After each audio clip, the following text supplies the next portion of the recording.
Okay, action.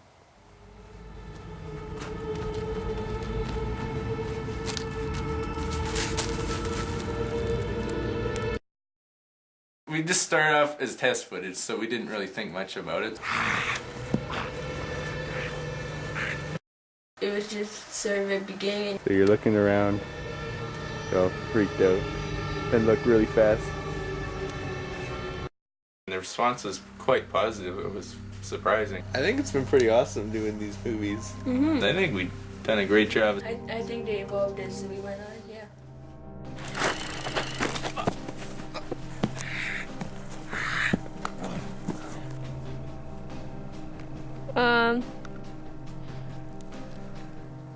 Yeah.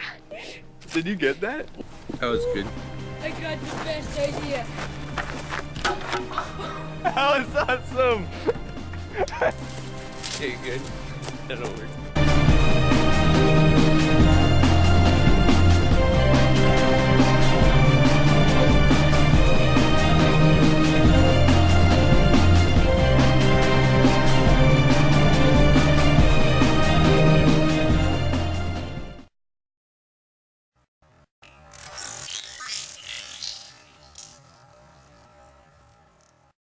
Zombie Attack began one summer afternoon when we were just looking for something to do.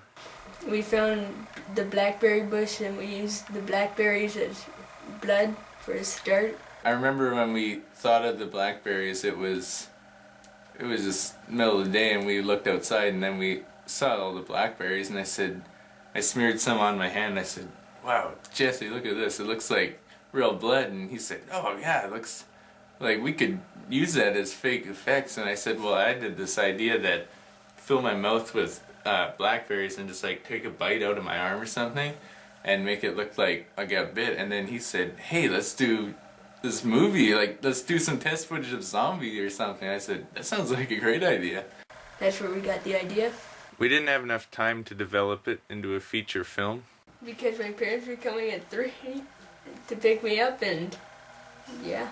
We wanted to keep it short. This wasn't going to be a full film. This was going to be a short, originally test footage only. But as soon as we realized how well it was going, we decided to just keep it a short video. Dad's gonna be here in an hour. We ended up getting a little extra time at the end. My friend was gonna come over but got cancelled, so we have more time to finish up. With the zombies makeup, I was always referring to The Walking Dead in my mind as I was doing it. Now that show has just done amazing zombie effects. What Greg Nicotero has done is just really good work. So I wanted to keep that in mind. And we wanted to give the zombie more human qualities, kind of like the older George Romero zombie movies, where instead of just more like The Walking Dead where they're just mindless, hungry for flesh creatures, we wanted our zombie to have a little more human character left over from being human.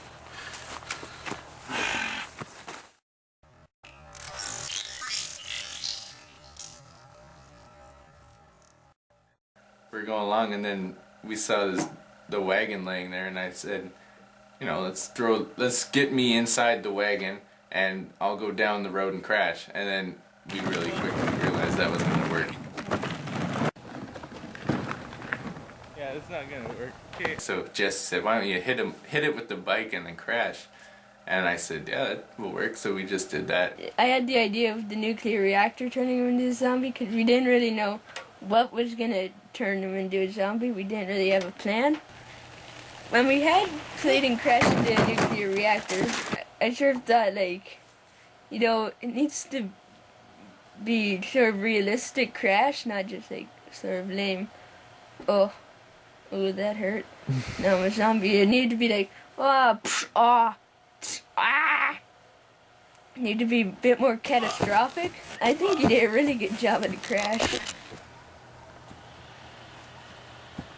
After we had the zombie, we needed him to interact with someone else, and so we had the idea for the guard. Sort of to add to the movie instead of just the zombie walking around doing nothing. It would make sense for some kind of security guard to be patrolling the area for trespassers. We wanted the guard to be more of like a tough, resourcing guy, and the zombie being a good villain for him to be against. And we wanted the guard basically to treat him like a regular human. As soon as he saw him, he thought this was a deranged man, and so he started shooting at him just like he would a regular person, but he really quickly realizes after he runs out of ammo that this is not an ordinary human at all.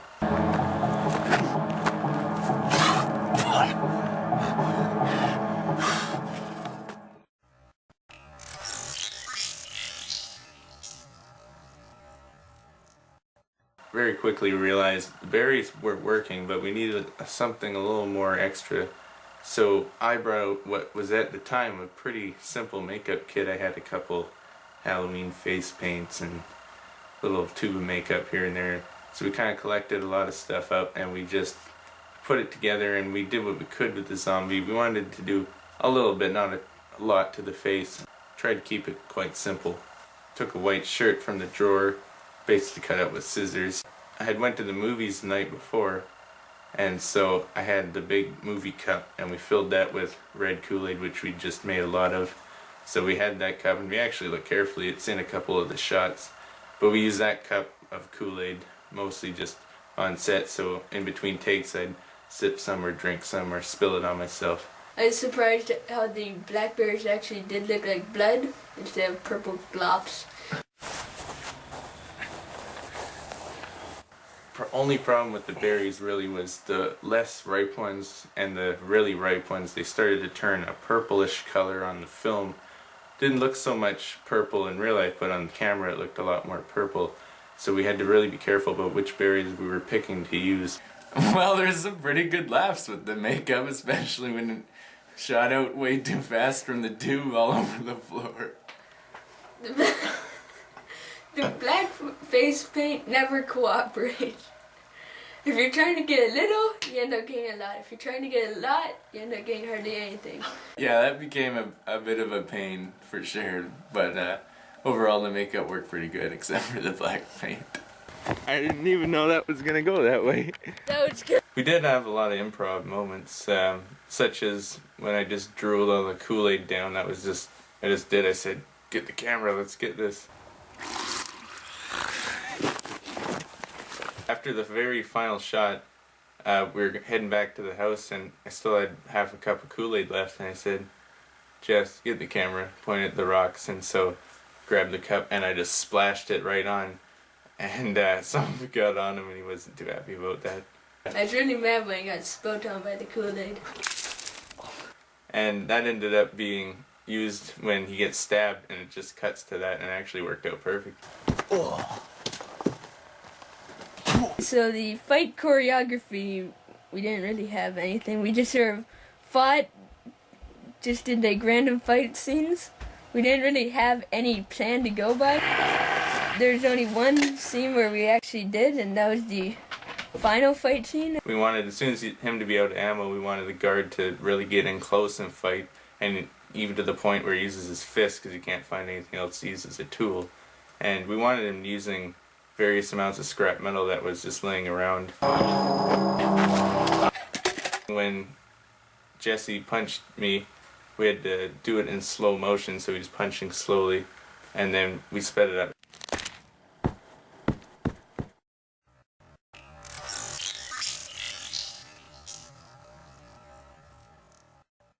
We shot all the footage that day, and we made it a rule. Everything we filmed in one day had to be in the movie. If we filmed anything extra, we didn't involve it in the movie. We involved it in another one. There was some issues with the editing. Basically, the problem was with the new camera, it was in HD, and the laptop I was using, and still am using, is not in HD. So we had a bit of a problem there. We had to, eventually I figured out what I had to do was put the camera on the other computer, parents, and converted the footage there into a Movie Maker program, the Windows 7 Movie Maker, and then I saved it as video, transferred it onto a USB drive, and then put it on my computer, and it converted it to a footage that we were able to use. And so then I could edit it all and finish it on my own laptop, which I'm much better at using. As soon as I figured that out, editing took off from there, and it really wasn't too much of a problem. All the sound effects I did myself at home basically, except for The stabbing sound and the gunshots, everything else I recorded myself. He's here.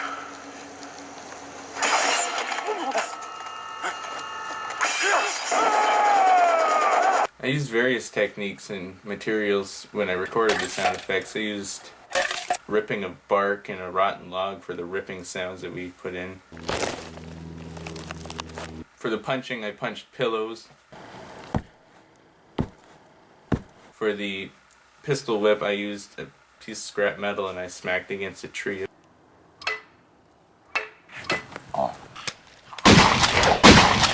As it turned out, the gunshots proved to be pretty comedically timed with the shooting of the fake gun.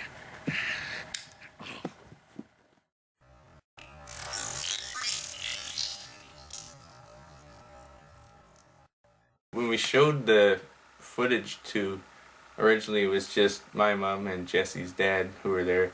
We just showed them the raw footage of what we got, and the response we got was pretty good. They said it was really funny and kind of gross, but they really liked the fake fighting and the shooting. They're pretty surprised at how good it turned out. Once it was all edited, we showed it to both our families, and the response was pretty good. I think the quality turned out really good. We uploaded the video in early September, and since then it's got quite a fair amount of views compared with our other work. And the response was quite positive. It was surprising, I thought, how well it worked out considering this was originally just test footage. I was quite pleased with the response. What this first episode really proved to us was how fast and easy it was to make a zombie film with just the two of us.